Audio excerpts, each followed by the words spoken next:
Hi friends, எப்போவுமே ஒரே மாதிரி முட்டை குழம்பு செய்யாமல் இந்த மாதிரி டிஃப்ரெண்ட்டாக செஞ்சு பாருங்கள். சூப்பராக இருந்துச்சு.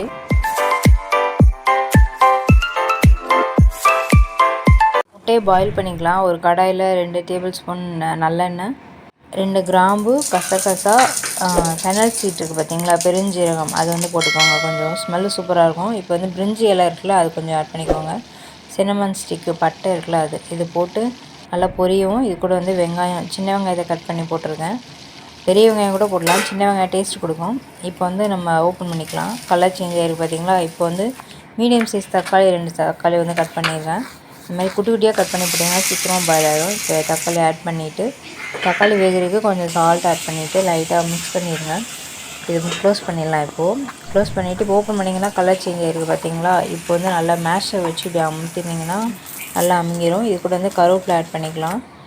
கொஞ்சமாக கொத்தமல்லி தழை வந்து கட் பண்ணி இந்த ஸ்டேஜில் ஆட் பண்ணிக்கோங்க. இப்போ வந்து இஞ்சி பூண்டு பேஸ்ட்டு வந்து அரைச்சிக்கலாம். குட்டி உரலில் அரைச்சி போட்டிங்கன்னா சூப்பராக இருக்கும். 1.5 நாள் அரைச்சி போட்டிருக்கேன். இப்போ வந்து முட்டையை வந்து உரிச்சிட்டு ஒரு பிளேட்டில் சேர்த்துக்கலாம். இது நல்லா இந்த மாதிரி சின்ன சின்னதாக கட் பண்ணிட்டீங்கன்னு வச்சுக்கோங்க, மசாலாலாம் உள்ளே இறங்கும். அதுக்காக தான் சிம்மில் போட்டுக்கோங்க. மசாலாஸ் ஆட் பண்ணலாம். மஞ்சத்தூள், தனியாத்தூள் ஆட் பண்ணிக்க 2 டேபிள் ஸ்பூன் மிளகாத்தூள் ஆட் பண்ணி பச்சை வாசனை போகும். தண்ணி ஊற்றிக்கோங்க கொஞ்சம்.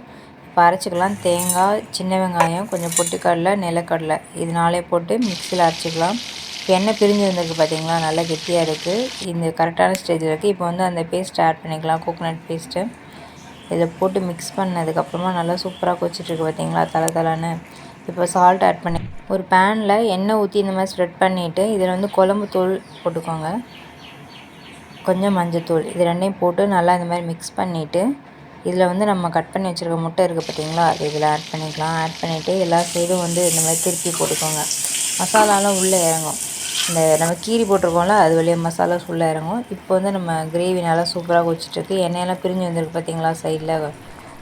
இப்போ வந்து அந்த முட்டையை வந்து இதில் ஆட் பண்ணிக்கலாம். இந்த கிரேவி சூப்பராக இருக்குங்க. எல்லாத்துக்குமே ரைஸுக்கும் சூப்பராக இருக்கும், பூரி சப்பாத்திக்கெலாம் நல்லாயிருக்கும். லாஸ்ட்டாக வந்து மல்லித்தலை ஆட் பண்ணிக்கலாம். அவ்வளோதாங்க, கிரேவி சூப்பராக ரெடி ஆயிடுச்சு. நல்லா செம்மையாக இருக்குது பாருங்கள். திக்கான கன்சிஸ்டன்சியில் இருக்கும். வீடியோ பிடிச்சிருந்துச்சுன்னா லைக் பண்ணுங்கள். தேங்க்ஸ் ஃபார் வாட்சிங்.